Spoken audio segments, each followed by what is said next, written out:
o cachorro mais feio do mundo. Ele foi feito de uma cruza, de uma ratazana com gambá.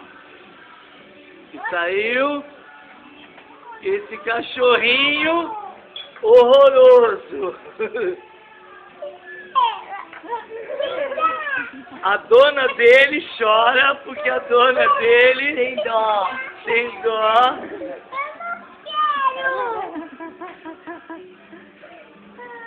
Olha aqui pro tio pra mostrar o cachorrinho mais feio do mundo.